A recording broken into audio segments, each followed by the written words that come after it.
فەیساڵ ناوی ڕاستی نییە. ئەو جوتوارێکی سوورەیە کە لە دەرەجای ژیانیدا حەزی لە ڕنگ و نیگارکێشان بووە.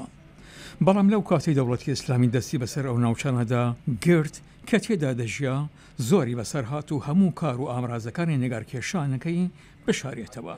وقت اللي اجى داعش سكروا مكتبات کاتێک داعش هات هەستان بە داخستنی کتێبخانەکان و بازاڕەکانی کتێب و موزیک و فلیمەکان هەرچیەک پەیوەندی هەبێت بە گۆرانی وتن و سەما و وێنەکێشانەوە یان موزیک تێکرا قەدەغەکران. هاوکات من ئامێری عودم دەژەنی، بەڵام ئیتر بەداخەوە عودەکەم لە دەستدا داعش بەر لەوەی هەڵبێم عودەکەیان بۆ شکاندم.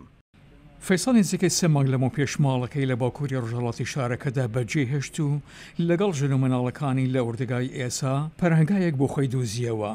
ئەو یەکێک لە دەیان هەزار لە هاوڵاتیانی سڤیلی سووریا کە هەر لە دەستپێکی هێڕشی بە پاڵپشتی وڵاتە گرتوەکان بۆ وەرگرتنەوەی شارەکە ڕقەیان بەجێهێشت. لە ئوردوگاکەدا ئەو ئامرازی دەستسازی خۆی دروست کرد بۆ گەڕانەوە بۆ هونەرەکەی لە پەرامۆچکەی سەرین بۆ فڵچەی ڕنگ و وینەکێشەکانی و لە سووتوی جگەرە لە جاتی خەڵۆز. زۆربەی هونەرەکەی داکیومنتی دیمەنەکان دەکات لە ماوەی 3 ساڵی ڕابردوودا لە ڕقا. کەسانێک لە زیندان ماندوو لاواز بەهۆی برسەتی و یاخود دەیانەوێ لە بۆمبەکان خۆیان بشارنەوە.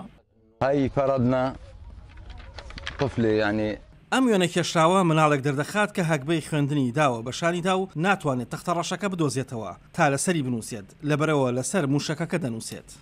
نگارێکی تر لەسەر بنەمای دیمەنێکی دەڕندە کە خۆی لە ڕقە گەواهی بووە. اجت سيارات وقفت طلعت من الباب ولا منزلين واحد من الفان. ئۆتۆمبیلەکان هاتن و وەستان، کەسێکیان دابەزاند و چاویان بەستبەوە. کاتێک کەسەکە دەیویست قسە بکات ئەوانەی گرتبیان لیان دەدا، بردیانە ناو سیارەکەی خۆیانە و پاش 5 دقە گەڕانەوە. ئەوان بردبیان بۆ ئەوی بیکوژن. هەمیشە داعش بۆ کوشتنی خەڵک چەخۆی گەورەیان بەکاردەهێنا، بەڵام پیاوەکەیان بە فیشەک کوشت. فەیساڵ نەیویست نە ناوی ڕاستی خۆی و یاخود نامنیشانی گوندەکەی بدات لەبەرەوەی زۆری لێکرا بوو کوڕەکەی بەجێ بهێڵێ کە لە ماوەی 3 ساڵی ڕابردوودا لەلایەن دەوڵەتی ئیسلامیەوە دەستگیر کراوە. جانی دیلان بەشی کوردی دەنگی ئەمریکا.